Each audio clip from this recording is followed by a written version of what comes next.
Good evening, everyone. Welcome to Lents Neighborhood Livability Association. And if you do us a favor and check to make sure that your phones are silenced, that would be excellent. I remembered to put mine on DND, and now Char's taking care of hers. Her phone rings all the time. So Saturday is our neighbor to neighbor here at the church. We meet at 8:15 and they feed us an excellent breakfast, and then we go out to our care receivers and work for a couple hours.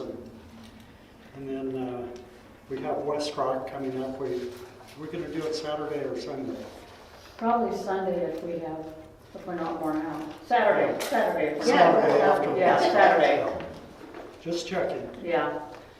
And then the VFW breakfast is Sunday, September 18th. All the details are here and on the webpage.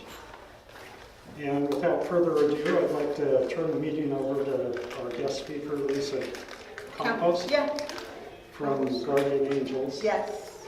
And Eric Kilgore is not going to be there due to a family emergency.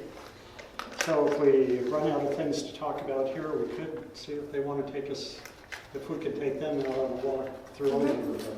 Okay. Okay. Take it away. Thank you.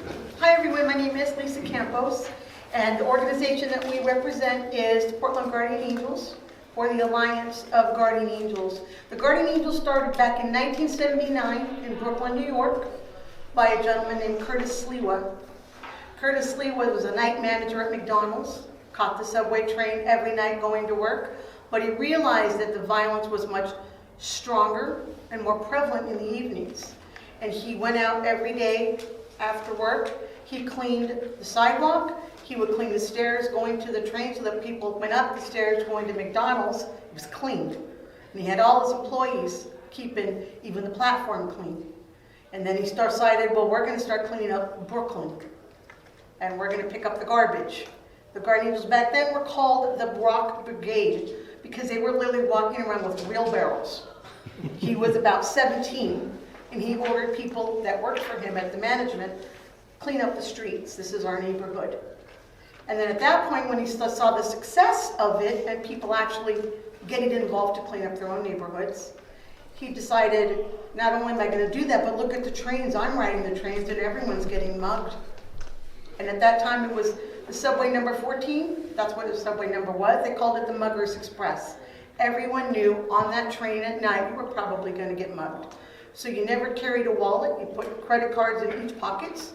You put your money in your shoes or in your socks. So if they grab one pocket, put a couple bucks there, they've got something to show for themselves. They go on to the next person.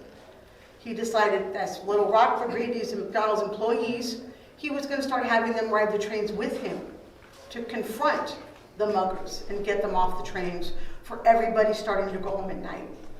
And he decided, after work, we're going to do this every day so that everybody that rides this train can get home in one piece with their self-respect intact. Then at that point, the news caught on. They started covering the Guardian Angels, the Rock Brigade back then, and then it became the Magnificent 13, because there were 13 McDonald's employees and neighborhood kids that all joined in this.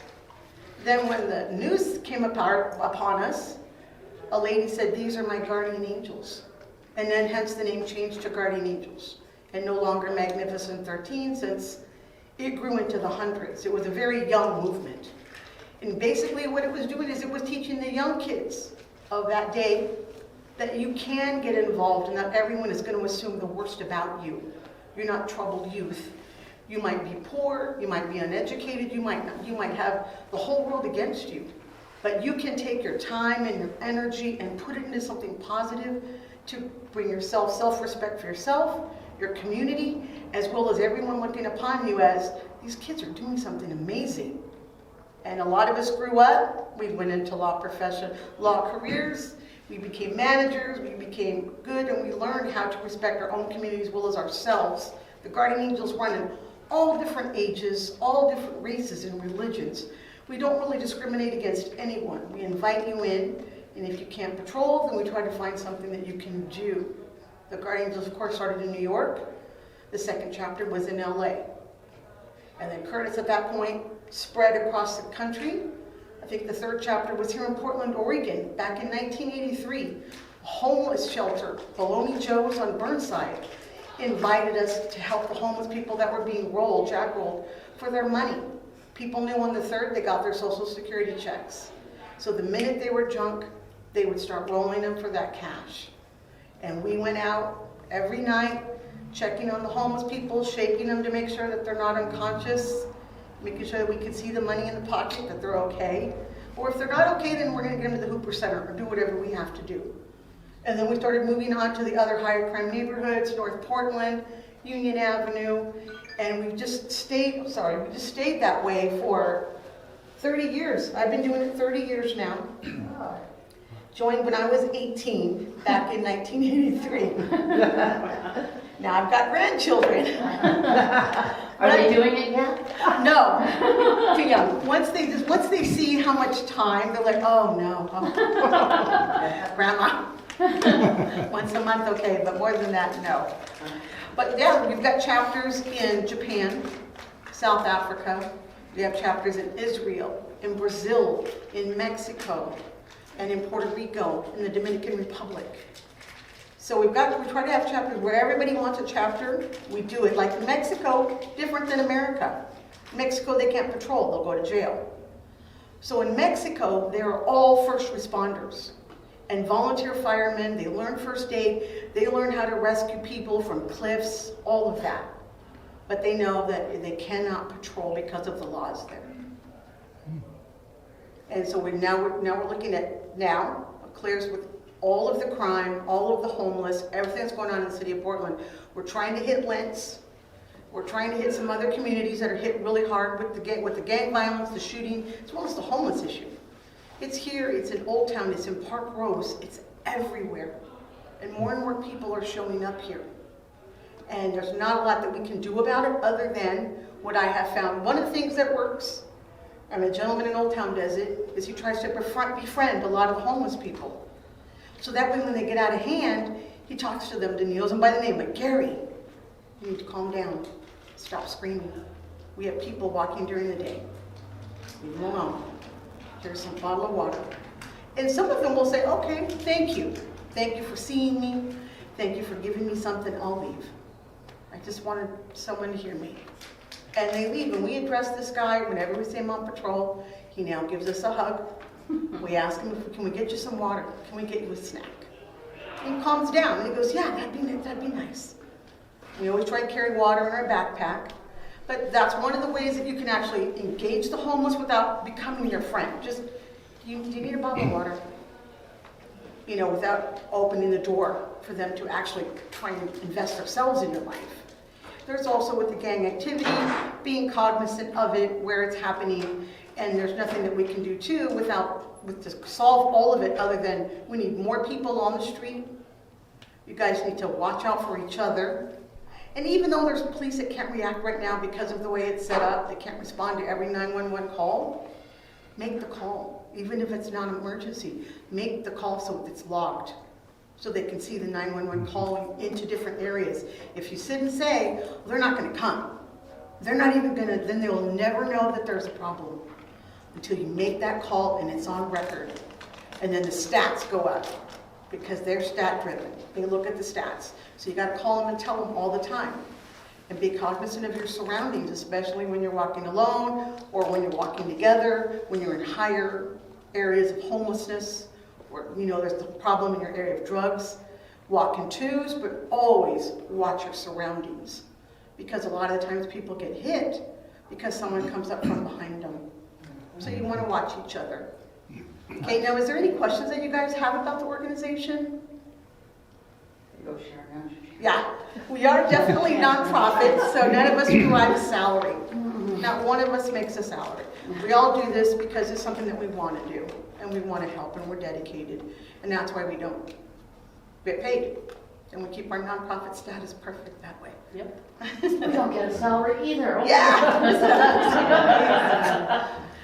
Yeah, so that's it. We do go through training, so we do ask that people learn, number one, how to make a citizen's arrest. Because if we see a crime, we're going to attempt to make that citizen's arrest because it's your right as an American citizen to make an arrest. So how do you go about that? So what happens is, like, if she's We had one time where there was a guy coming out of a business. Uh-huh. So he's coming through the basement window. His bad luck, we're standing there waiting for the light to turn green so we can walk. And I look and I go, oh my God. He crawls out and he looks up at us and he goes, oh, I'm in trouble. I go, yeah, you kind of are.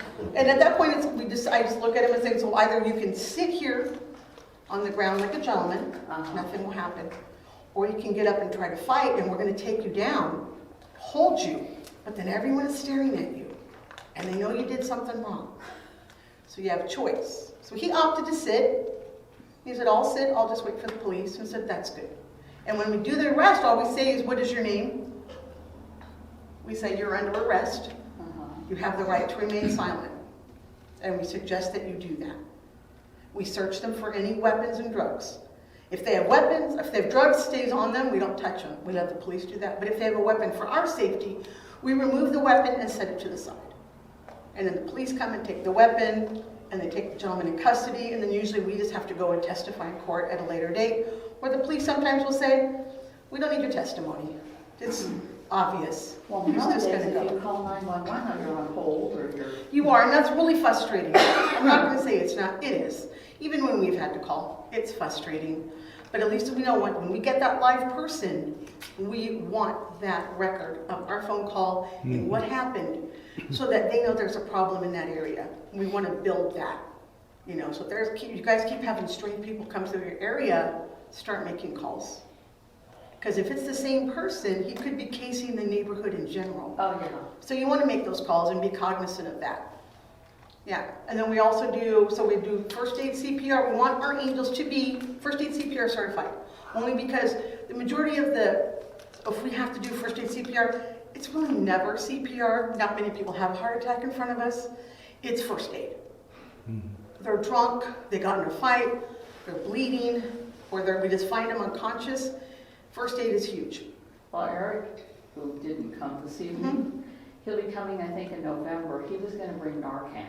Oh, talk about and fentanyl. teach us how to use Narcan. Yes. Because I think that's probably a bigger... Narcan if you see is something huge. down, Yeah. it's going to be more likely that than a heart attack. Right. You want to make sure, because sometimes they're passed out from alcohol. Yeah.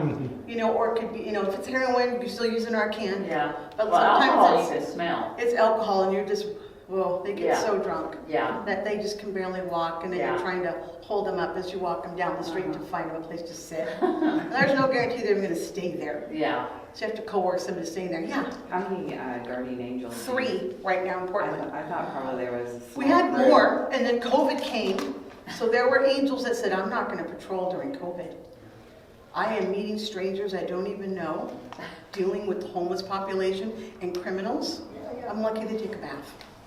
I do not want to get COVID. So is it just the 2 of you that are patrolling now? We have another girl, Kristen. She's not here. So what do you counter mainly, and what areas are the highest crime? Now, a crime can be transient. So it's per neighborhood. Gresham has a huge problem with gang violence. Really? Yeah, Gresham has a big problem because they traveled. When gentrification happened, a lot of those gangs that were in North Portland got moved. They went to Gresham and Southeast, and they took the gang activity with them. So a lot of the people that I grew up with back in the 80s and 90s when I was in North Portland, those guys that were gang banging, and I see them on 185th, I'm like, oh my God, what are you doing? Give me a hug. How's your mama? You need to improve it. Yeah, but a lot of them just say, oh, my mom's fine. I'm doing good. And I go, oh, you're still doing that stuff. And they laugh. Well, you're still doing that stuff. I go, you're right. But so it does change. And we'll see in the winter, some of that gang violence and gunshots will calm down. Because for whatever reason, they don't want to be cold. So they will stop a lot of it. The homeless, you're never going to stop until they have a spot to stay. At least with the homeless people, during the winter, some of them move to the California areas. And then they come back in the summer. So some of them are transient. They actually do leave when it gets colder. Violence tends to slow down when it starts really raining and it gets really cold. How are you funded? We are a nonprofit, so we get donations or, a lot of stuff. So I just have a little card, Chase card, and I pay for my printing. That's what it's for. It pays for my printing. And a lot of us, we just use our own pocket. put money, put gas in my car. The only thing that they pay for is our uniform, the t-shirt and the beret. That's pretty much what they pay for. And those all come from New York. They keep tabs on our uniforms and what goes in and what goes out. Yeah, so none of us make any money. Would be nice. I'd quit my job.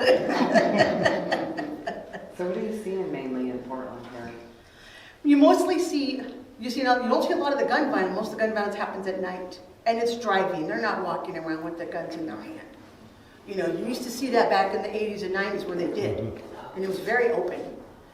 But now you see it because they're all in cars. And you've seen 122nd in Powell. It goes on forever. I've walked it. And I'm like, oh my God, I'm walking this long block. It's like 10 miles right now. And there's not a lot. There's a store, there's another store, and everything's closed at night. Yeah. But it's plenty of opportunity just for them to take a shot at a person and drive off.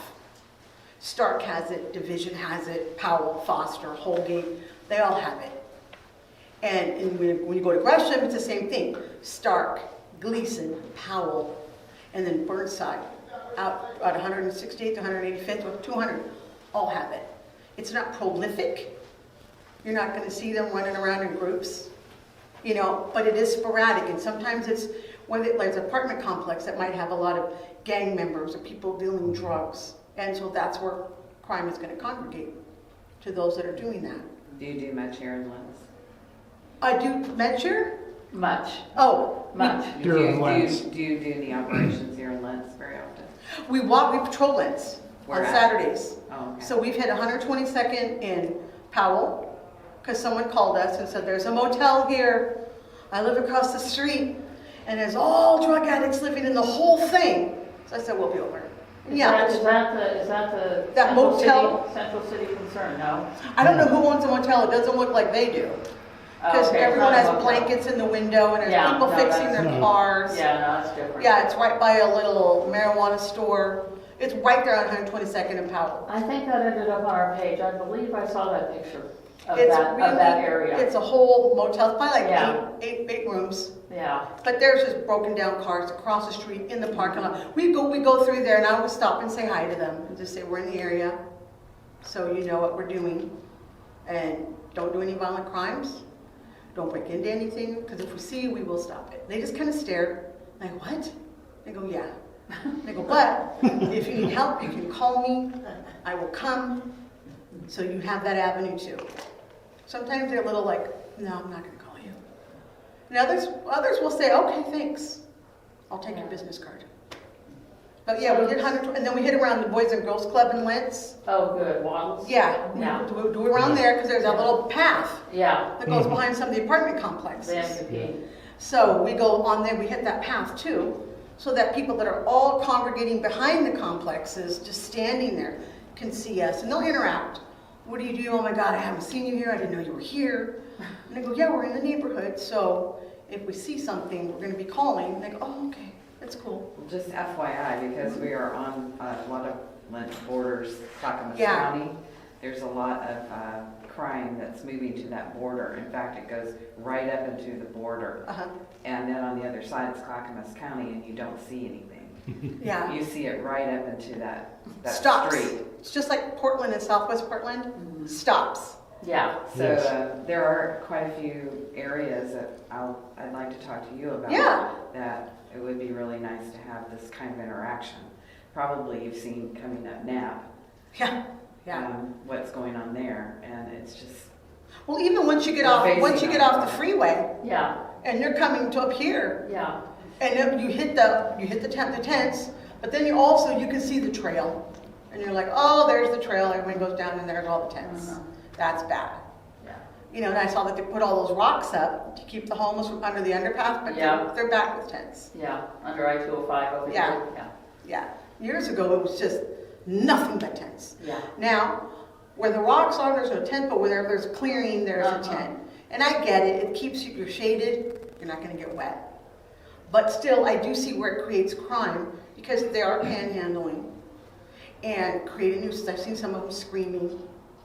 You know, we've had to turn around like, oh, are they okay? We got to check them. Are they screaming for attention? They're mentally ill, or are they screaming to intimidate? So we have, if it's for attention, mentally ill, okay. You have your right to do that. But if it's to intimidate, then that's different. Then we have to stop, let them know we see you, and then usually they'll stop and kind of walk away and go, okay. Or they aim the anger at us, which is what we want them to do. Yeah. Don't yell at somebody trying to get somewhere. You're scaring them. Well, when you said one of your people was injured, that was Yeah, my no, first I know. thought. No. I don't know how she broke her toe. Okay. But when you start sending me pictures, I'm like, oh, you weren't hurt like it wasn't a fight. You stubbed your toe and you broke it. So do you have any interaction with the police? Do you Not as work much as with- we used to. Back in the 80s, we met with them weekly. I did regular ride-alongs with the gang unit and with North Precinct because I was always in that area at night with the gang violence. So they were like, let's bring Lisa with us on a ride-along. She can read the walls for us, tell us what the walls say. And because she's young, she could talk to them directly and she can talk to the prostitutes. And then we can have that conversation. She's like a go-between when we pull people over. But we don't as much anymore. A lot of times it's because it's more of that, those guys, I know who they are. You know, because we've been around for 30 years. So you do get policemen that, like most of my friends, they've retired. So only have the new chief of police and the other retired go, you got to meet Lisa. She's been here forever. She patrols, and she's good people. You want her on your side, and you want to use her when you can. The chief was like, oh, okay, nice to meet you. I'm from New York. I said, I'm from Portland. But yes, we don't like we used to. You know, and that's something we want to maybe try to get a liaison officer for. But back in the day, we don't have, back in the 80s where we kind of butt heads. We don't have that anymore. Usually when they see us, they say hi. Or they'll say, can you go stand there for like just an hour to give us a break? Because we have to be here all night. And I go, oh yeah. They go, there's violence. We got to take a call. They go, well, we'll stand here. And we stood there until they said, okay, we got the call, thanks, we'll take back over. It's usually like a convenience store that's prone to violence. We'll just go and stand. And people will ask us, what do you do? And we tell them, you want to come out with us? No, I'm good. Okay. Some of them I make walk with me. If I'm alone, then I'll just say, you're a gentleman, you should walk with me while I'm walking on patrol, rather than me walking by myself. No matter what your background, walk with me. Be a nice man. They'll look, oh, okay. And they'll walk until they get like a block or two and they're like, okay, you're good? I was like, well, it's nice to meet you though. Because then you're opening that door for conversation the next time you see them. Same on the max when we ride the trains. Someone's staring at us, sometimes we'll go say hi. How are you? Do you have any questions? You know, and sometimes they just get an attitude, and other times they're like, yeah, I do. I just wasn't sure if I could ask. You can always ask. Yeah. Yeah, hi. I got a lot of questions. Do you guys have any training? Are you guys? We go through carrying training, weapons? so we go, no weapons. We will never carry a weapon, because that by law makes us a vigilante. Oh. Will automatically make us a vigilante, because we're not a licensed security company or volunteers. And the propensity to use a weapon, if you have one, is there. So none of us carry weapons, because we don't ever want to be arrested, and we don't ever want to hurt a person. So if we have to get physical, usually there'll be a group to take the person down, never one-on-one, because then you're going to get much more physical. They're going to use more force, possibly hurting the person, even if you're arresting them, or even if they were violent against someone else. You still don't want to hurt them. You know, leave that to the police. Hey, please take them away. Thank you. So when things get rough, you guys call the police 911? We call 911, but we'll also get involved. So if I see a fight, someone's getting beat up, I'm not going to stand there and watch it. I'm going to grab the guy doing the most of the damage, push him back, yell, demand his attention. So his attention now is focused on me, not him. So you guys are trained? Yeah, so you take Serious first aid, CPR, self-defense, Okay. but it's not like you're going to go toe-to-toe with somebody, because you have to have this. It's never brawn. It's never, oh, I'm going to beat you because I can. It's always, what are you doing? Stop. The police are going to be on their way, but you need to stop. And you say it in terms, like I'm saying it now, I would not talk like that in the street. I would be much rougher and louder. So there is a difference, because you go to your element, you're in your element, and you accumulate to that. Once you get down there, you assimilate. So you have to be able to be different people. But yeah. How many guardian angels are in Portland? 3 right now. 3 of you guys? Yep. So there's one, just one? One more, yeah. We're looking for more volunteers all the time, but COVID wiped us out.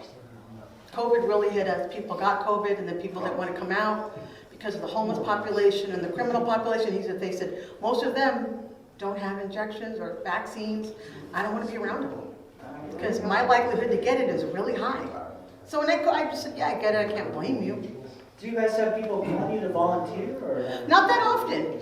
Not that often, because a lot of them, I think what happens, a lot of people that want to volunteer, they know it's every Saturday, or maybe every other Saturday, depending upon your schedule, but they know that we're going to do a lot of walking. Some of them, and I can't fault them, only want to do their neighborhood and nobody else's, because that's their interest. And I get that, but I also say, you're responsible for everybody, not your circle. Everyone. So we try to be in every community for everyone, because everyone wants to know that they're going to get help and not have to wait. Because Well, I just wish you guys had a lot more people. Me too. I got an application right over there. Right on that They walk at table. night, they walk at night. Oh. You can work We all do, day. yeah, we do it in the day too. So normally we try to start at 5, we end at 9 until we get more people. And then we would go from 7 to 12. And then later in the summer when you get more people, then you go till 2 because that's when the bars let out. And then you're there at the closing of the bars. Well, like I said, I just wish you guys had more volunteers. Me too. Me too.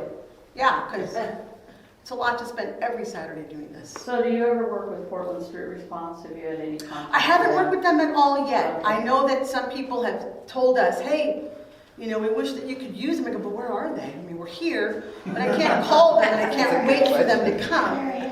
Yeah, so if we get a situation where we're dealing with somebody mentally ill, we usually handle ourselves versus calling them. Because one time a woman was on a bus, mentally ill, or she could have been high, but she was starting to disrobe. And at that point, we had to stop her, and I had to have the female angels go, okay, we're done. You don't need the audience of people staring at you now, because now men are looking at you. And you're going to have to get off this train and walk by yourself. No. So we made her put her shirt back on, and then we escorted her off the max onto another bus. We notified supervisors for TriMet. This is the female. We had her picture, shared it. She's on this bus going in this direction. So let the bus driver know he might have to give her some extra attention, or he might have to call the police because she's under the influence, but she's disrobing, and it's going to cause a problem. Once she gets off, someone could attack her. So we do stuff like that. Yeah. I forgot my question. Oh crap. I totally forgot it. Never mind. That's okay. So what do you do? Real estate? Oh, great. I have a big complaint about that. Oh my God, it's so high. I can't even afford a shed. Well, it's not gonna improve No, because it's not. anything that's being built now, the labor is gone up 100%. Yeah. And the materials minimum 100% on up. So anything that's built now, it's not gonna be affordable. No, I know. It's real estate where it's sad. It is bad. Yeah. For a lot of people coming from California Yeah. and working for Paying cash. Intel, Yeah, they're like, paying oh, cash. it's fine, I don't care. Intel's gonna pay most of it. I'm like, oh, that's I nice. remember my question. Yeah. Bring up real estate. Oh, that's what I was gonna say. So I'm asked all the time, what would your solution be to the homeless and crime problem that we have? What would your answer be to that question? That's not just one answer. That's a multifaceted, a multi-level answer. So number one, we need more police officers. We need more street response teams. We need more neighborhood watch programs. That is almost completely dissipated. Oh, they did away with it. Right, so we need that back. Even if you don't organize it, Yeah. organize it within yourselves, like Yeah. you're doing now. Yeah. Have that tree, that phone tree. And I heard that they're now trying to bring it back. Oh, really? I would call Portland Police, Oh, and that's non-response, call Central Precinct. Well, it was under Or- civic life. Yes, or call your, the local officer, like in your area, Uh-huh. your precinct in your area, and say, can you guys, is Block Watch coming back? Can we have a Block Watch meeting? Well, they renamed it Yeah. community something or Yeah, other they had to rename it. under civic life because Yeah. it was racist. But anyway, so You heard that they are bringing I heard- neighborhood watch back or something? But it's under a different name. Right, It's not okay. Neighborhood Watch anymore. Okay, and is it Lost Watch or is it that Not civic? Block Watch anymore. Community civic, whatever. Nothing with the watch, I think. Okay, okay. Yeah. Okay. No, they've Yeah. got the community thing, and I can contact Civic Life, and they do have See? someone that's Yeah. good, but it's totally different than, It is different it's now. totally different. Yeah, It's like whipped down. it is. But still, if you have that police officer that's assigned to your neighborhood and you make him accountable, Well, we have a neighborhood response team. right? But But you have a have you ever- sergeant in charge of your area. Well, yeah, oh, we do. Yeah, We do. and call him when things don't get done and say, you're the sergeant in charge of this area. This is your job. Did Robert Cook ever answer your phone call? Did he know? I couldn't get through to, I had a couple crises, one of which was a lady that was nude, Oh. burning cars and going into a neighbor's home. Yeah. She thought it was her daughter going into the bathroom. It was her trying to get into her shower. That happened. And then day before yesterday, we had a man that was going through the neighborhoods drunk, but I could not get through to It's hard. 211. I could not. And I was in my car and I was waiting and waiting and waiting. I did find out that they do have an app, which To report crime.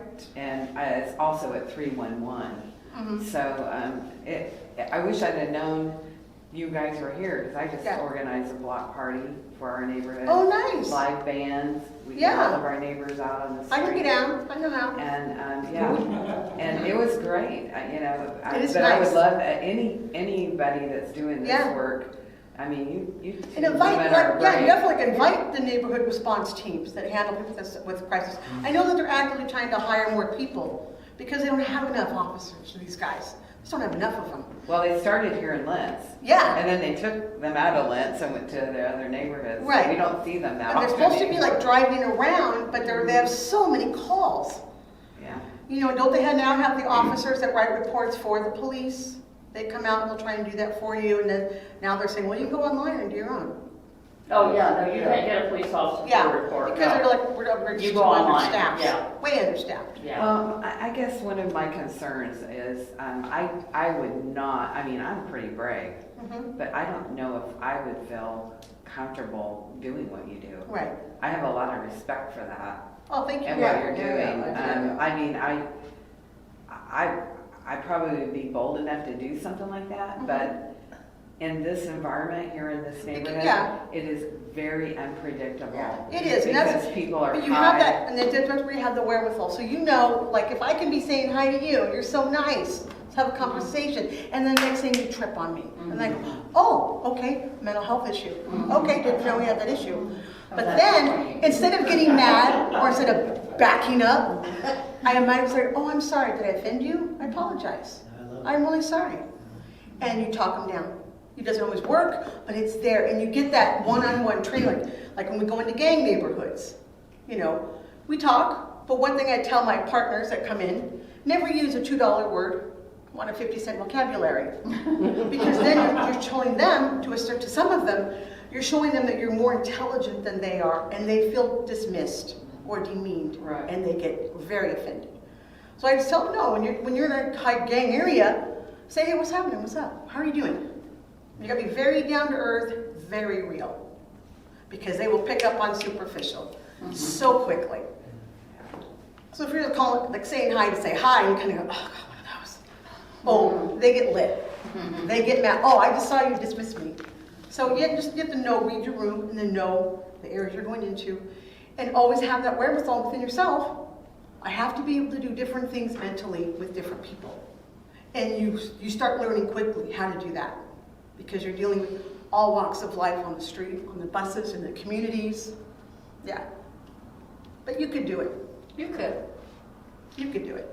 I would just like to thank you for Oh, sure, my pleasure. doing that. I would love to see more of this Yeah. in our neighborhood on Southeast 92nd, on Yeah. Tap. See, that's the down thing is by like, the because Flavel we Map are, Station. she texted us or gave us an email, so then we came out, met her on Powell, and then we said, okay, because you actually came here, you met me, you asked me to come out, we started coming out every Saturday. But this is such a big neighborhood. It's huge. Very big. So it's hard for anybody to see us, to say, Yeah. oh my God, I did see them. Yeah. You know, because then we go downtown, we hit where We're, the Boys and Girls Club. Right. We patrol that whole area. That's Then we're right. back in the car. Oh, we got to hit 122nd because that guy said that motel is a huge drug and violent gun problem. Well, that's Then what we're the there. police go through. Yeah, They we saw said that they are not in this area because the criminals know they very rarely come this far over. Yeah. So they're mainly out It is in further central over, and this is southeast. more of a neighborhood. So to get even on a bus, it's like a hike. So it's not really worth their time unless they're that drunk or that high. They're gonna think about it and go, no. Because it's easier, you're on the main street. You have the bus system. Well, the Max is maybe. Yeah, the Max. The You Max is jump the on a big bus, draw. jump on a Max, Yeah. you're gone. Nobody's gonna find you. Yeah. Every once in a while, the police do find people on the Max, I will say. I've seen them jump on there a bunch with dogs and everything. Well, supposedly they're beefing that up because we had the guy from Primet here. Uh-huh. Was it last meeting? Yes. But yeah, he's beefing that up because he says they know they have a problem with bus They system, do. the Max system in there. The drivers Highway. are getting assaulted, the Yeah. passengers are getting, but that's not new, that's always been happening. Right. It's just that with more violent crime and people waiting for the Max that are getting shot. Yeah. That's where they're saying, okay, now, it was like this back in the 90s or the early 2000s. Yeah. When we caught the Max, we were patrolling, we were in Gresham. And in Gresham, on 185th and Burnside, you saw the gang unit, Portland Police, Troutdale Police, and the State Patrol, all in the Fred Meyer parking lot, looking at the Max stop. And I'm like, well, this is covered. There's not gonna be any crime here. But then you get to 148th, there is crime there. You get to 162nd, there's apartment complexes. Right. So some of the gang members live in them. Yeah. So because you see that sometimes they'll fly colors out of the window to let you know what gang is cleaning.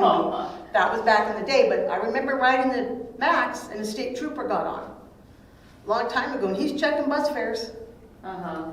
And I said, why? He goes, if they don't pay, I can run a background check to see if they've got warrants. Oh, see, they're not doing that right now. They are That's a not good running, idea. they They're are not not running taking any of Right, that. payment. but back then they did. Anybody Right. that didn't have a ticket, you Yeah. got ran. Okay. And they would tell you, Remember that. come on, you got a warrant.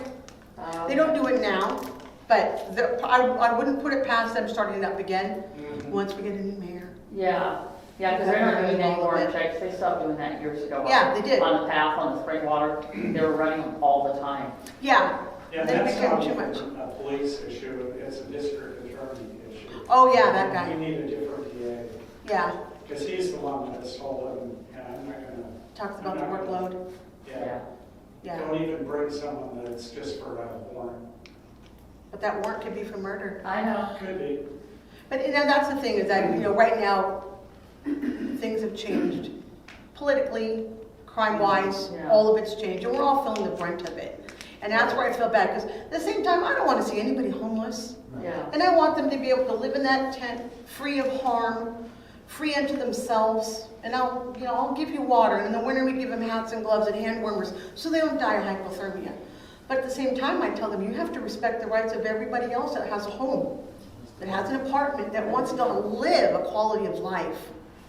And you can't block that, because then you're the one being disrespectful, and no one wants you here. Yeah. So you have to get along, which means keep to yourself, keep clean, pick up your garbage, and don't bug anybody. Don't bug anybody. But when you're addicted and you're mentally ill, Yeah. that doesn't work. Nope. Like right now, we're working on a missing girl. She's missing. She's been missing for over 2 weeks. Oh, So she's schizophrenic. how old? She's in her like 23, 24. Very young. Is she in one of the camps? We don't know. We have no clue. We have her car was found in Grand, Washington, and had been stripped. Oh, my. Tow truck picked it up, and he says that for some reason people from Portland steal a car, take it to Grand Washington in the middle of nowhere, strip it, and leave it. And he goes, and they just take the parts that they want, load it in Yeah. a truck, and come back to Portland to I don't know sell it. why they went all the way up there. They can Yeah, go I to know. our Portland strip up there. Well, and I Germantown think- Road is a good And I place. think know. that she was at one point driving through Graham. Oh, okay. Car broke down, but the tow truck driver was saying, we get a lot of Portlanders, and Okay. this is kind of what happens. And so, but he also knows, okay, she's missing. So if she comes looking for her car, her belongings, she's schizophrenic, she's got no medication, she could be scared, or she could be screaming. Yeah. Or if someone saw her walking down the street, they have her. Yeah. So no, we're looking, we've gone to several homeless camps last Saturday, showing her picture. A lot of them say, okay, I'm gonna keep your card and I'm gonna call you if I see her. I go, you can't miss her. She's pretty, she's tall, she's got black eyebrows till the cows come home. She penciled them, they're big. And I go, you can't miss her. I go, she's a very high-pitched voice. She has tattoos of stars and a big crown, like from a queen right here. And I go, but please call her, family's looking for her. They're driving around every day looking for her. And if worst comes to worst, we'll take a day and we'll go out to Graham and just try and hit some of the camps out And there's a there. lot of sex trafficking. And that's what I'm concerned, is that, yeah, Shipping her. it could have happened to her. You know, when the brother is prepared, Yeah. he's like, okay. Yeah. Yeah, Do you think the ADA lawsuit that was filed on Tuesday is going to have any effect? I'm hoping it will, but it's, because it's, again, they have rights. People with disability have huge rights. And it should be valid. Their rights are Right. valid. They do have to have street access, sidewalk access. It should not be blocked, because if they're in a wheelchair, they're in a walker, they're blind. Yeah. You know, they're being told they have to go They're around the going in the tents. street. Yeah. Yeah. You know, because they don't want the tents in the street. Well, how about Right. move the tents off the sidewalk and into a park, Yeah. into a vacant lot if you have to be homeless? But don't be somewhere where you're gonna block the people. I really wanna see this, because I really do think that the city is gonna have to move, because this is an actual lawsuit that's gonna go forward. Because there's gonna be a ton of people all over the country that are gonna say, Watching what this. about my city? Uh-huh. I want that too, because I have an elderly parent or a sister in a wheelchair. They shouldn't have to go around and go into the street and get hit by a car, No. because that's a chance they're Our taking. children shouldn't have to do that And the either. kids should never have to do that. I don't want And any they- kid they walking would- in front of a tent of some homeless person, because you don't know their history of what they are. It's Because a a- lot of them are felons. It's unfortunate that, you know, it almost have to have someone die in Mhm. order for the city to get that attention right now. And it's sad. There was a woman that was killed up on Foster coming out of the Friends Bakery. And there was so much garbage along the road she couldn't see. When she pulled out, she was killed. And they have a memorial up there right now. But our kids are getting ready to go to school. And, Yeah, and that's the scary and part. it's all up and down the streets. Yeah, you know? it's But they- everywhere. But they would do it for the ADA. And they're saying that, oh, I know, Mayor, we're working on cleaning up Yeah. around all of the Yeah. schools. Uh-huh. But then I'm like, you're not gonna get them all in time, because you started cleaning up, what, 2 weeks before Yeah. school started? Exactly. No, you should have been thinking about that right during the summer. Can Yeah. I ask you how you Yeah. feel about, and I don't mean to put you on the spot, but how, what's your opinion on these safe rest villages? You know, I do see the benefit of them, and I also see the issue with them. I personally, and I'm being honest, and people can get mad at me, that's because it's my own opinion, I don't represent the opinion of the organization. I wouldn't want one in my neighborhood. I wouldn't want one next to me on my street. But at the same time, I do know that they have to go somewhere. And as long as you tell them, look, there's incentives, you can get a home, but it's got to be drug-free. The ones that are really struggling with drugs and they don't want to be drug-free, they're the ones that are living outside. Well, they're putting one right in Lents. Oh. And we already have a huge Yeah. homeless population. And we've asked over and over, please don't do this. Yeah. Because I can imagine with, what, 50 units?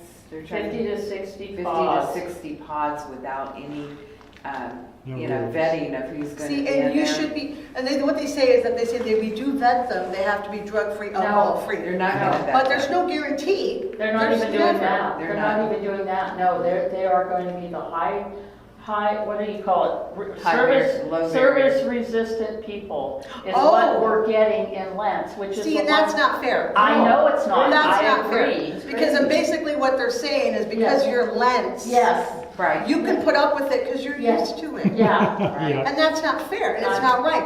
Because I would turn around and tell them, oh, really? Let's put one in Lake Oswego and see what happens. Yeah. It would never happen. It won't go. Never. Yeah. So if anything, the Lents community has to really go to the city We've tried. as a whole, because I would, I know, we tried. We had a rally down there by the Safe Rest Village. storm his office Yeah, and say, no, yeah. not gonna happen. Well, it's Do a little sad, Antifa move. He came to that. but He I does. guess in my thought, you know, I would think that if they're going to shove those onto the community, Yeah. that having someone walk through that could help vet some issues, because when you're going to have criminals, you're going to have drug addicts and alcoholics Yeah. and mentally ill, all like right next to each other. You I know could what all that's in a little going to small be. pod, but you still, they have to go into the community to get there. Yeah. Right in the system, walk in the there's- sidewalks. And And there's I gonna get be that, a because you barrier. don't know who they are. It's just like when off the waterfront, they had it in East Portland, tons of them, now they're gone, they've moved them to another location. And I don't think it's because the businesses near were complaining. It's bringing more homeless people here.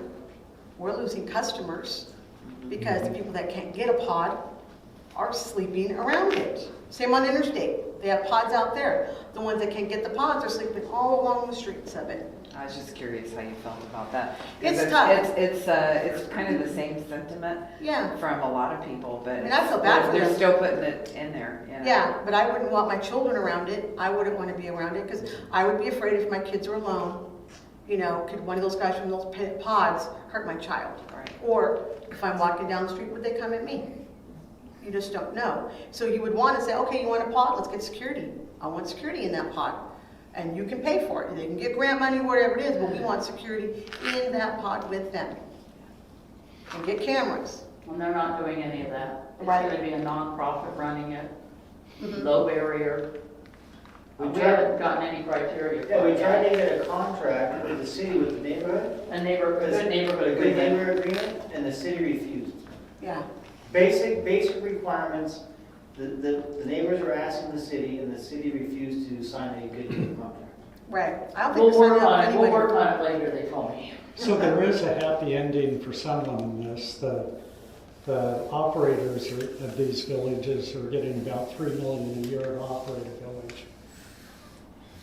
Maybe you should go to that business. I was just thinking about that. It's a good business. Ah, who knew? So there you go. I work in homeless buildings in Vancouver. Uh-huh. They built for the homeless. They And, did? It was so rough, our company pulled out of it. I work for Really? a housing company, you know, we take care of rent and stuff like that. Yeah, that's Anyway, interesting. Meriwether Place and Lincoln Place over there, Mhm. there's 30 units, nice little apartments, and their own stoves and Yeah. everything. And any given night, there's probably 90 people there. Oh, They let their friends in, they do. and they end up staying there. They stay there. The rules are, you can only stay 1 or 2 nights, but rules go out the Who's window gonna tell them to there. leave? They don't want to follow rules, and Yeah. the one building, Meriwether Place, the police over there call it Heroin Alley. Yeah. and Because it they're gives them a place to deal their drugs out. Yeah, like if So you go onto the trails, Yeah. whenever we go to the trails, we always carry the little buckets with us to pick up the needles, because you see them Well, everywhere. the sharps container. Yeah, we just go, okay, and one Yeah. time I was in my Gateway, and there was chalk that said, you could, to buy your heroin, follow the arrow. Oh, yeah, there was one over here too. I saw Yeah, that. so the guy was selling, a Yeah. homeless guy, Yeah, but that way you're not going from tent to tent, you know Right. where to go to get your Right. fix. You know, and that's a sad thing, and I can only say that in order to, because it might, this small housing units might never stop anything. yeah. If anything, more people might come because they know Right. that they Free have a housing. chance of getting a Yeah. house. Free housing. Because yeah. people do talk about, even homeless people, if you want somewhere to go, Portland. Squat the Planet. It's Yeah. a website that was created for travelers. Yeah, but the thing is, I could totally get, and I wouldn't want it in my neighborhood. And as much as I love homeless people, gang member, I don't care what you do, I don't want you to be hurt.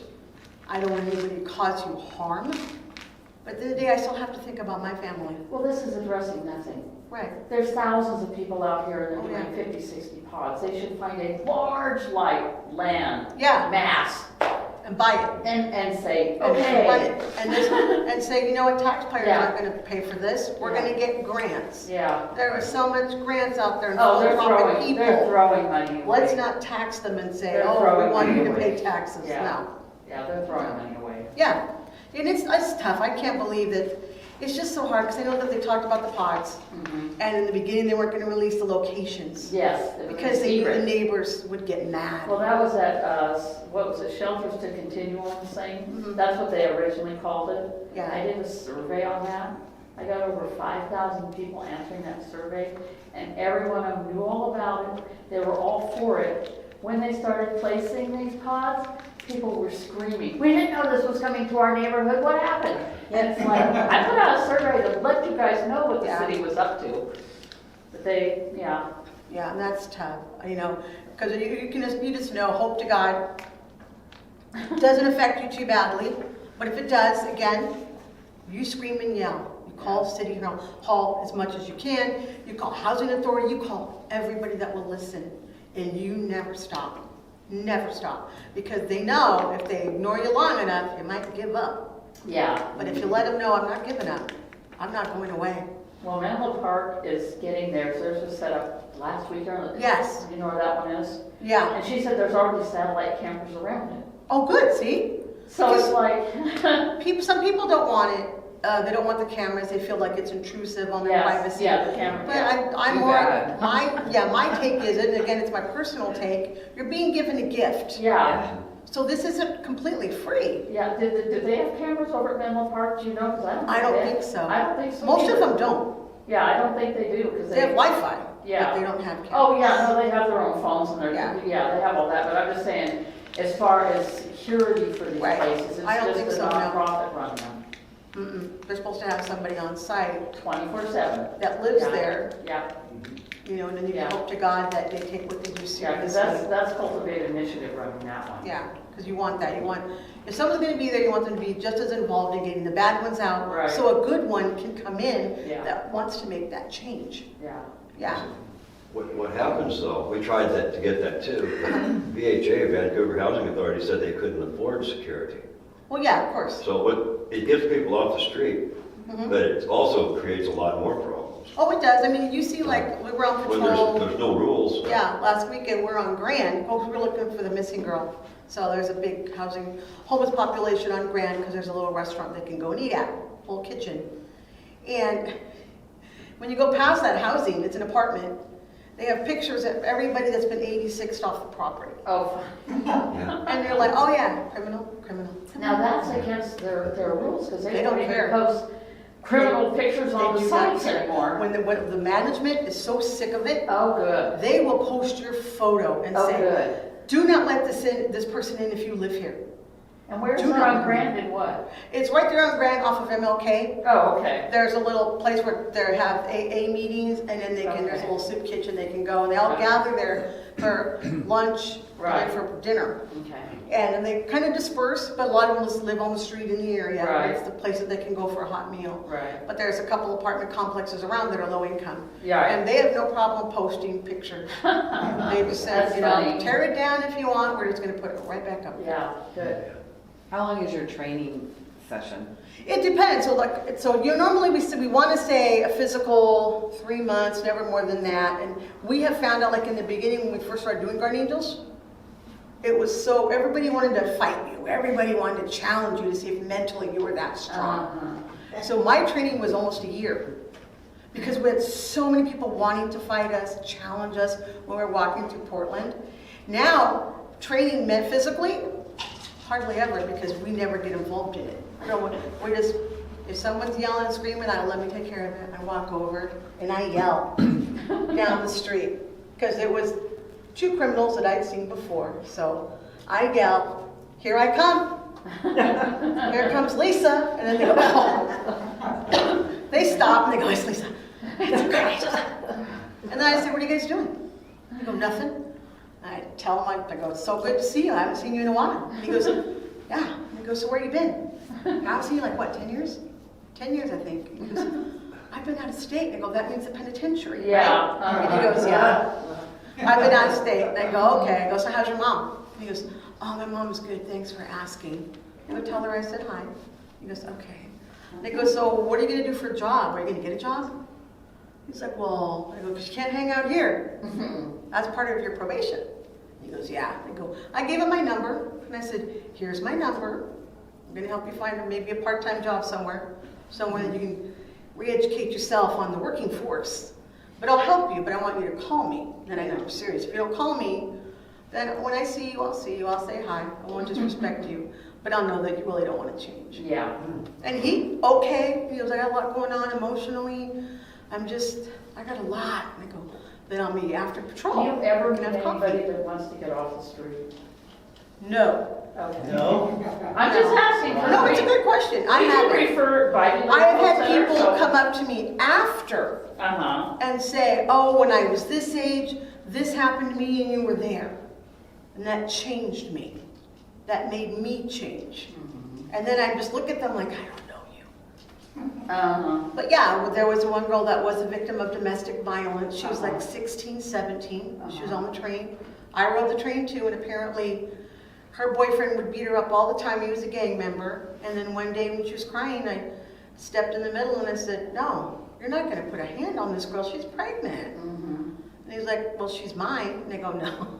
I just laugh and I go, no, I'm old enough to be your mom. He goes, so? And I go, so then I'll beat you like my child. Sit down. And then he just looked at me and I go, and I'm going to sit right next to you. And then we're there laughing and I'm like in between the cracks like this. And I go, go on and touch her. See what happens, touch her. And he goes, oh, no, I want you to touch her. Touch her. See what happens. See what happens. I'll slap you. And he goes, no, okay. No, get off the bus. But every day after that, I rode the Max with her. Because I knew she got off work at a certain time. Never saw her after that. Rode it for like a month. Never saw her. Saw her at 8 so long ago. My daughter wasn't a kid anymore. She was in like graduating high school. And she said, do you remember me? And I said, no. Were you my neighbor? And she goes, no, you remember me? I go, no. She goes, I used to ride the Max. And you helped me with my boyfriend. He was abusive. He would hit me. And I go, oh my God, the little girl with the blood gang member boyfriend. She goes, yes. I was like, well, how's your baby? She goes, he's fine. He's in school. He's straight A, doing so good. I go, so what are you doing? She goes, actually, I left him, went back to school. And she goes, and now I'm finishing college. And she goes, but my dad was so scared of this guy that my dad wouldn't get involved. Oh, geez. He was so afraid because he had threatened to shoot my dad. And he goes, and she goes, and you got in there and you stared him down. And I go, well, sometimes that's what moms do. And she goes, but it changed me when I saw somebody stick up for me and help me fight my battle. She goes, so then I left him. She goes, I called the cops, told him he's beating me up, and they arrested him. I said, good, good. So there's everyone wants to get a story of someone that tells you years later how you affected them. We get people that are from different cities. And it say, Guardian Angels, when I lived in this city, they were there, and oh man, they helped me. And I'm like, oh, that's really nice. It sounds like actually your service, what you do could really blend well with a neighborhood response team. Yeah. Instead of like even more the street view of the mental health person. I think that would. I think so too. I do think so. You guys would really fit well with that. Because we're out there all the time. We don't see, like, we're not out there only dealing with mentally ill people. Yeah. And that's their forte. So, and they all have training to deal with that. Some of them are licensed psychologists. We're not. Right. Yeah, you're dealing with real people. Right. But I do see the good part of it is that we're willing to get a little bit more aggressive.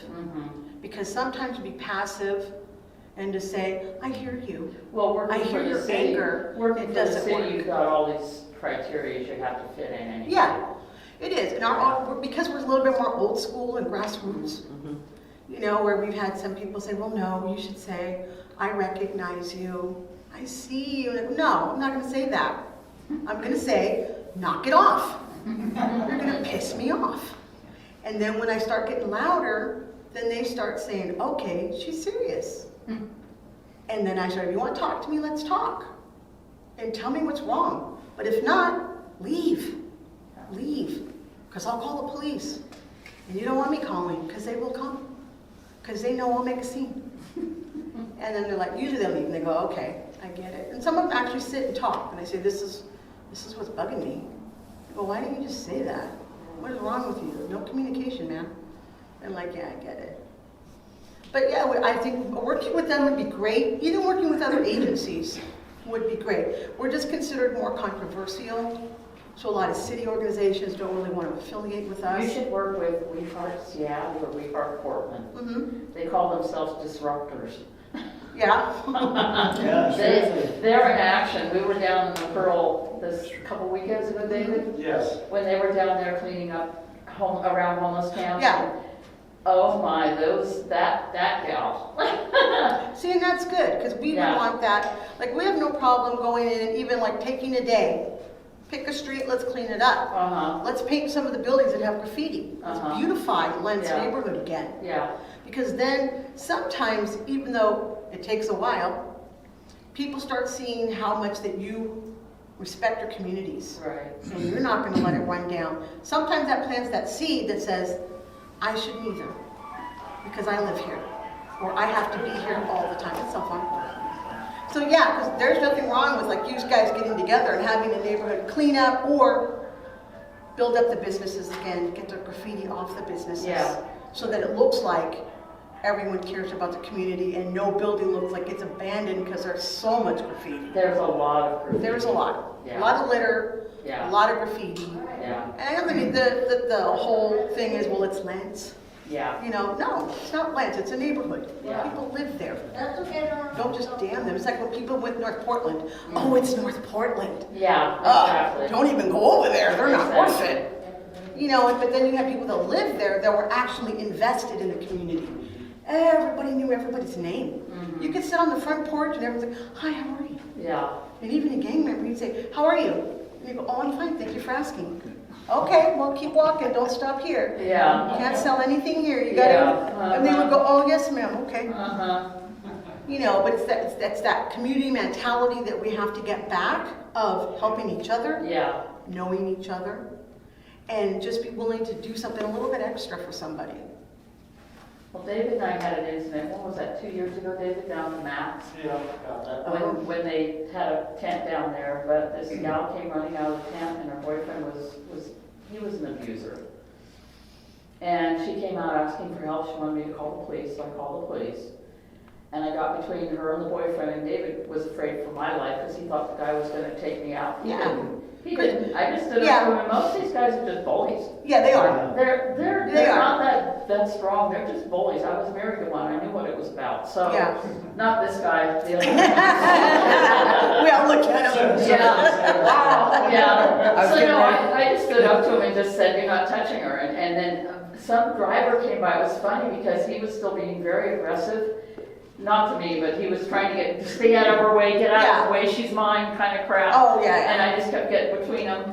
And some guy in a car pulled up and got the guy by the shoulders and slammed him up against the fence. It was See, now great. that's good. Yeah. Because when another man does it to Yeah. another man, Yeah. that sends the message. Yeah. Oh, I'm a jerk. Yeah, so the police came, took him, put him in his Good. squad car, he was gonna kill us. I know where you guys live, I'm gonna kill you. It's Oh, like, God. okay, fine. Yeah. How many times do you hear But that? the girls didn't want to get any help, because they were gonna take her to a shelter, get her, you know, Because for it's so hard for victim them abuse. to leave. I know, and she says, no, I have some friends over here on RV on 92nd. Yeah. I'm just gonna go stay with them. And it's like, oh my God. And that's the sad part, is that Yeah. most women repeat that cycle for Yes. years. Yeah. Years. Yeah, Until they're finally ready to go, once they're in fear of death. yeah. That's when they say, okay, I could actually. But no, I know what it is just to stand up to them. Oh, yeah. They're such bullies. That little They're adrenaline rush. wimps, they're wimps, I mean, they're Yeah. bullies, they think they can scare you, and if you don't behave frightened, Yeah, and a lot of times because it's a woman, it's a little bit more of a shock. yeah, Like, oh, she's aggressive. yeah, I know. Yeah. So if you were, and that's because obviously when a woman is battered, she becomes very timid Mm-hmm, because she knows if I become aggressive, I'm going to get hit. mm-hmm. So they learn. It's learned behavior. Right, oh, They yeah. learn to become intimidated and timid to avoid getting hit, Mhm. but then no one They stands get up for hit them. anyway, Yeah, look at him. Yeah. anyway. Yeah, yeah, that's sad. yeah. Does It anybody else doesn't have? have to be mad, right? Yeah, don't be mad. Yeah. God, I can't even be mad. I don't like being mad. It's hard to get over. Yeah. And this is Penny. Penny's been with us not quite a year, Oh. Oh, good job. Yeah. but she actually showed up after a news story. Oh, really, so It was she cute. got on the news and she We joined? were on the news. She said, Uh-huh. oh, I saw it on the news. I'm like, oh, okay. Well, that's good. But then, when you do the whole, why do you want to be a guardian angel? Well, because my parents can't say anything now. Oh, What? oh, okay. What? Come by that again, Penny, come on. My mom didn't want me to put myself in jeopardy. Okay. But I've been through the abusive relationships. I've already been there, and I know how to control that now. But my mom wouldn't let me ever join. I wanted to join because I that's wanted funny. to help. That's funny. My mom passed away, Oh, I see. and that's where that came in. And they can't tell me no now. We get people join for all different reasons from all walks of life. Most of them join because they've been a victim or they've seen it enough in their own family that they say, I need to do something to stop it. And if I can just make one person feel safe, my job is done. Yeah. Because I just want someone to feel safe when they see me. They know I'm going to get involved or I'm going to help them, or just the sheer presence of us. When we get on the max, Yeah. people calm down a little bit. And some people we have to remove from the Yeah. max. But they all know, okay, the guardians are on here, so we're just going to have to kind of cool it. And people are a lot more quiet, and they thank you for being here. So you haven't run into any big problems in Portland of riding the max or None of the max. crossing the streets? I mean, years ago, probably, well, before COVID, it's been years now. Uh-huh. But no, we were in a homeless camp area. There was two guys fighting. I don't know over what. I think it was actually a stick. A stick? Yeah, that was a walking stick. They were fighting over it. And they were starting to come to blows. And one guy was actually trying to use the stick as a weapon to hit the other gentleman. And the other gentleman was on the ground, so he's older and he's on the ground. So then we have to get in the middle right away so he doesn't hit the guy in the head. Uh-huh. So that's when you go and you grab him around the waist. Uh-huh. And in that way you start to edge him down, and then the heel will start to lose balance. Then another angel will grab him from behind, and then he knows, okay, I'm going to fall if I don't stop. Because you want him off balance, so then he stops being aggressive so he can keep his balance so he doesn't go on the floor. Right. And then we just grab the stick, like, what is wrong with you guys? It's a stick. He was so amped up, he didn't care, he was so mad. Right. You know, he's high, he's angry, he's homeless, he's hot because it was so hot outside. But then finally, you know, people are all gathering to watch, and he realizes, oh, everyone's staring at me. I've got an audience. So then he just walked off, cussed us out while he's leaving. And we just looked at the elderly guy, are you okay? He's like, yeah, I want my stick. There you go. But yeah, a lot of, it's few and far between, but that's what you want. Thank you. Thank you. You want it to be few and far between. Thank If you. we have fights all the time, people don't care. We'll see you Saturday. Yeah, we want no fights. As long as there's no fights, then people are still respecting us. Yeah. If they're fighting nonstop, they really don't care if Yeah. we're in the area or not. So then we're not doing our job. Well, now there's more weapons out there. Does that bother you guys at all? I mean, these people are weaponized anymore. No, I mean, I was around it back in the 80s Yeah. when gang violence is really high. Our office was in a gang neighborhood. Right. So I didn't really worry about it because I always just thought I have my own wherewithal Right. and I have to have trust in God. Ain't nothing going to happen to me Mm-hmm. because I'm looking out for my brothers. Mm-hmm. And that's the thing is that I've never been shot. I've Well, had that's people take a shot at me. I've had people try to stab me, Oh my God. but I've never been hurt. I'm like, hey, what are you doing? You know, just get out of the way. And then Yeah. you have to have a conversation with that Yeah. person about, you know, what are you thinking? Like, I'm not the one you maybe should be mad at Yeah. because I'm the one trying to help you so you don't get shot or stabbed. Then they're kind of like, oh, okay. Yeah. Do you see them having a negative reaction? Like, you know, there's a lot of negativity, which is unfortunate with the police. And do you guys get the same kind of negativity Sometimes. from In coming Lents. back from It's it? in In Lents. In In Lents. Lents. Yes. And do you think, what do you think that's stemmed from? Because you guys aren't like, People maybe look at because us- you people- call the cops or, Yeah, and people look at us like, oh, you guys are just a bunch of snitches. I don't want you here. This is my neighborhood. We're fine. We'll figure it out. Well, you have too many Get out. Antifa here. You have Yeah, Grove City and Antifa it here. wasn't them. This was an older man in his 60s. Really? He goes, I've been living here my whole life. Get out. Oh, jeez. And I go, well, the problem is that you've accepted bad behavior your whole life. And you see us here, so now you know it's because of bad behavior. We are here. Yeah. So that's not my fault. You got to look in your own backyard for that. If you would have been a better neighbor, we wouldn't have to come. Yeah. I think it's just people have lost common sense. They have. And people are in each other's face a lot more often. And we have actually lost our ability to treat each other with kindness and common courtesy. We don't even have it anymore. But we've had a couple of people yell at us, get out of my neighborhood. But I Really? just smile and tell them that I was invited. Oh, my Then God. they're like, oh, okay. Yeah, Shar invited us. Char. I will always give them my business card. This is my cell phone number. It's my personal cell. If you want to call me, grievance, tell me why you don't want me there, let me know. And we'll talk about it. But they never do. Yeah. It's just like, because I get it, I've never, back in the 80s we had it in North Portland, of course, because it was all gang activity. Right. So they didn't want us there. Right. But other neighborhoods were always, oh, we're so glad to see you. God. You know, then you get here and it's like, why are you here? Well, they're so I'm not wanting you. anti-police here. But I think that's the thing, is because also you have a lot of criminal element here. Mm-hmm. And that's why they're anti-police. Right. They don't want anybody telling the police what they're doing. Right. So they see us, oh, well, they are going to call the cops and report Yeah. crimes. They are going to call the cops and tell them what they're doing. Or if we see, like if we see something starting, we see a lot of drug activity in a certain area, but it's slowly growing because we're there. Right. Then we have patrol logs, we fill out, and then if we call the police and tell them, hey, we see a situation that seems to be growing, and you should look at it.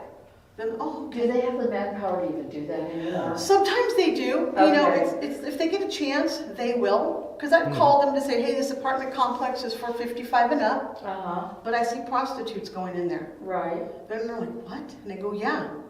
They go, because prostitutes actively seek 55 and over facilities. Uh-huh. So when I called one officer and said, I see, these are a lot of older people that want companionship, Uh-huh. you know, but I do see younger people starting to go in there, Uh-huh. and they're not supposed to be in there. Then they're, okay, well, we're going to start going through. And then we'll go there a week later, and then there they are, cruising through, and they go, oh, thanks. Uh-huh. They're like, thanks for telling us. I know there's only 2 of you right now. Yeah. Great. But do you see any inquiry or anybody that is in the younger generation that's willing to step up and chat with you and You talk to you know, about they want what to you chat, but do? some of them, when it's a young kid, a lot of younger people are really worried about how they look and how they're perceived. Social media, Yeah. they're like, oh, I don't want to be Yeah. the goody two-shoes. Yeah. Oh, I don't want to be that one that looks that way. Yeah. You know, so it's harder to get the younger people, Uh-huh. only because social media is everything. Yeah. So if we had a bunch of high school kids in berets, oh, you'd see other high school kids coming in. Uh-huh. Well, that might be a good avenue for you. Yeah, we are trying to get high school kids come in, we're trying to get more young kids come in, but then you got the parents that say, my kid is not going out in the street with this violence. There is Like my no mom. way. Yeah, Yeah. Yeah. And that's what you have to think of it, because if you're 18, you sign a waiver that says if you get hurt, we're so sorry. Yeah. But you agreed to do Make this. sure your insurance is paid up. Yeah, Exactly. we tell people when they join, are you aware of the fact that you could get seriously injured? You could get paralyzed, or you could die. Be aware of that. Because what you're doing, you're stepping in the middle of a situation, and you have to be prepared for what could happen, and have that wherewithal and that acknowledgement that, yeah, it could happen. Are any of you guys armed? No, none of us. No, we're not allowed to carry weapons. Even, you can't even have a screwdriver. You can't have a pocket knife. You can't How have about a bear mace. spray? Yeah. No, nothing. No? bear spray? Nothing. Really? Nope, Wow. And why is that? because then you can become a vigilante. Vigilantism is illegal, Okay. and it can promote you to use that as force instead of use what your mind is. I got you. So we do, because yeah, we worry about the perception, because we are a nonprofit, and we're registered Right, nonprofit. okay. So we don't want to be a security company. Do you get to go into the high school and actually talk to the high school kids? We don't do that anymore. We haven't been invited in a long, long time. Okay. Yeah. Yeah, a lot of them, because they still kind of say, well, yeah, you've been here for 30 years, but you're still kind of controversial because Oh, you Lord. actively get involved. If you just called on 911 on the phone, Uh-huh. we would love to talk to you. Uh-huh. But because you actually stop it, you could get hurt. Mm. We don't want any part of that, and we don't want people to look like we agree with it. Oh, gee. And I can say, I get it. I get You're it. too busy talking to them about other topics Yeah, that you're are not worried about helpful to them. liability or how it's going to make you look bad if Yeah. we hurt somebody. I don't Colleges? never Do you have. go to colleges? No. No? On law day, there's actual law day. Oh, is there a law day? Yeah, Curtis Lewa speaks in all of the New York colleges Oh, okay. on citizens arrest and activism. Okay. Yeah, we just don't have it here. Why? There's just not really an interest. We have, what we used to have is students from PSU. Yeah. They used to come, and to get their diplomas, they had to do a certain amount of volunteer work. Oh, So they would come out on patrol with us and Oh. say, I have to do 30 hours Right. So I'll volunteer with you guys, we'll ride the trains once my 30 hours is over. I'm done. Yeah. And that's perfect though, because then they can at least have that perspective of what we do. Right. Which is perfect. I've got a ton of students in U of P that are coming up and down the multi-use path, Uh-huh. like all the time, Yeah. handing out food and water. Nice. And I would love We them do that to- too. Yeah, I would love them to get involved with you Yeah. guys, We would love that. to see a different side to what they're being taught. Right. You know, this Because is about public safety. It's great to give out water. We do it. We don't want anybody dying of heat stroke. No. But at the same time, we still want to implant, even with the homeless people that are drug addicted or career criminals, you know, we're giving you this out of respect that you're being a human being, but you still have a sense of responsibility for each other and yourself. And we're here because we care about you as a person, but we want you to care about everybody too. You just want to plant that seed and see what happens. Yeah. Now also what you guys can do is, if obviously you don't want to patrol, but you are very vested in your community, that's why you're here. So just off the cuff, there is also another nonprofit group that I'm a part of, she's going to be soon, called the FBI Citizens Academy. So what that is yes, you can go online, register that you want to participate. Of course, they have to vet you. But what you do is you start taking classes with them like every Thursday for about 3 months. They teach you what the FBI is doing, what you can do to better your community, how to report to the FBI. If you want to report human trafficking, labor trafficking, anything like that, there's a phone call or an online that you can go and do it. And when you volunteer with them, you don't have to go out in the street, but you're getting knowledge of what they're doing here in Portland and what they're looking at. And that's also something that you can do. Maybe we need to have one of them come to our meeting. Oh, Antonia would love it. Okay. Oh, great. Do you have that contact? Can you text it to me? Yes. Cool. Her name is Have you made it Antonia through the Kramer. class? Are you still going through the 3-month training? Or? Oh, with FSN's Academy, I've been a part of that now, I think, for 2 or 3 years. Oh, okay. So we meet regularly. Oh. And then when the new classes come in with new students, I'm there to answer any questions that students have because I'm on the board. And we make sure the students are there, they're taking the classes, they got something to eat. And then they go to the gun range at the end. They even have one where it's the shoot or don't shoot, what would you do? They put you in a room with a scenario. And they say, you're an agent, and then they see what you're going to do. And then they will tell you, you just killed that guy. Yeah, innocent guy, yeah. Yeah, no, oh, darn, I just killed him. I'm texting you to remind you. Yeah, I'll give it to you, because I think we're not taking any applicants now, but during the fall or during the summer, spring, we will again. We'll open it up again. Next but year. I'll send you the link. Okay. I'll give you Antonia's contact information, because she can come out and speak. Okay. The agents can come out and speak. Okay. They also have a youth program for kids, Okay. sophomores in high school, where you spend a week and they take you on some of the training exercises, forensics. If kids want to do that, yeah, they let you do a walkthrough with FBI, and that's a really good program for youth. Okay? Okay. Awesome. It got dark on us out Thanks for there. having us. It got dark on us out there. I was gonna see if anybody wanted to walk the hood, but it got dark on us. And We that's should a go good we walk. can go down 92nd and Powell. It's one of my favorites. You wanna go down? We can go 92nd down and 30. Powell? What's the one with all the drug addicts? 23rd? Well, or 33rd. Motorhome upon motorhome. Really? Yeah. Oh, it's like 2 miles long. Really? Motorhomes and drug addicts. Well, I'd love for you to go right Garbage. down here, down Dodge. Where do you wanna Okay. go? Yeah? Now, You wanna go okay. down? Yeah. Okay. Okay. Just right down. It's not too dark. We can go. I have a Okay, flashlight, but we can walk it. Well, Okay. I'm going You ready to go, Tom? I'm ready. I don't have a Okay. flashlight. I've got vests over here, so we can have vests on. So Well, people normally can we're see us. required to have flashlights. Well, do you have flashlights? We have phones. We all have Yeah, phones. she's got one. Yeah. Thank you for coming, everyone. The meeting is adjourned. Sure. Thank you.